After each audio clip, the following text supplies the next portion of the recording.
For more election analysis is our friend over at 538, Galen Druke. Galen, thank you for joining us. Let's get right into it. What do we know about who's showing up at the polls on off-year elections like this one? Yeah, Lindsay, it's important to keep in mind so that we can put the results from tonight in context. These are relatively low turnout affairs. So in a presidential election, 2/3 of Americans are turning out.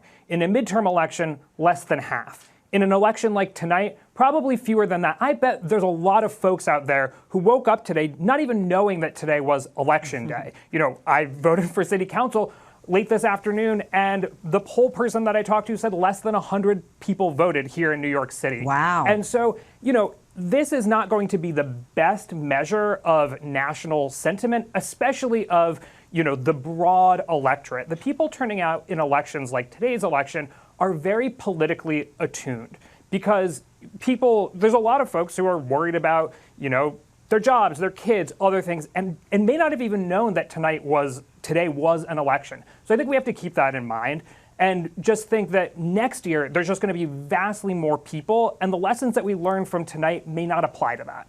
Fair enough. You're also keeping an eye on a Virginia state Senate race for signals about the upcoming national contest. In suburban Northern Virginia, we understand Republican Juan Pablo Segura is running against Democrat Rossett Perry. Why is this local race so critical?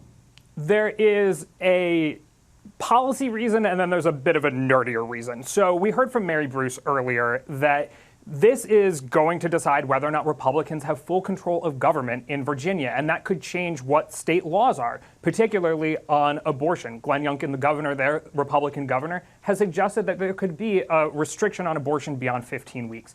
But there's a little bit of a nerdier answer too, and that's because these races are very close in the Senate and the House of Delegates in Virginia. And the closest races where there's a lot of money being spent and good quality candidates on both sides, like the race that you mentioned, those are somewhat representative of the kinds of races we could see playing out next year. You know, there's a lot of focus on them. The issues that are being debated are things like inflation, the economy, crime, abortion, issues that will be top-tier issues in the presidential election.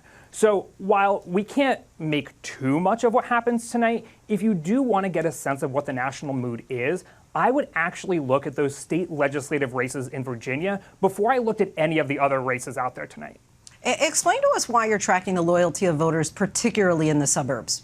Yeah, so when I talk about the suburbs, I'm not talking about some lily white, leave it to beaver kind of suburbs. The majority of Americans live in suburbs, so that's important to keep in mind. And there are all kinds of suburbs, dense suburbs, exurban areas that are a little less dense. So when I say suburbs, I'm talking about the majority of Americans.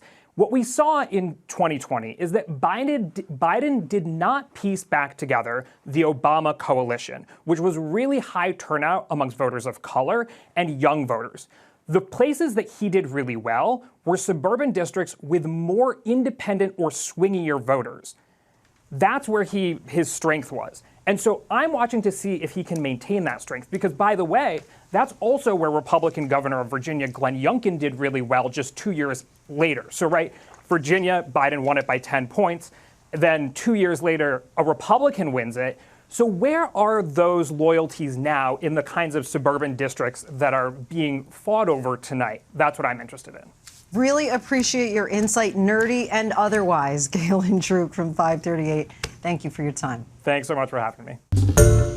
Hi, everyone. George Stephanopoulos here. Thanks for checking out the ABC News YouTube channel. If you'd like to get more videos, show highlights, and watch live event coverage, click on the right over here to subscribe to our channel. And don't forget to download the ABC News app for breaking news alerts. Thanks for watching.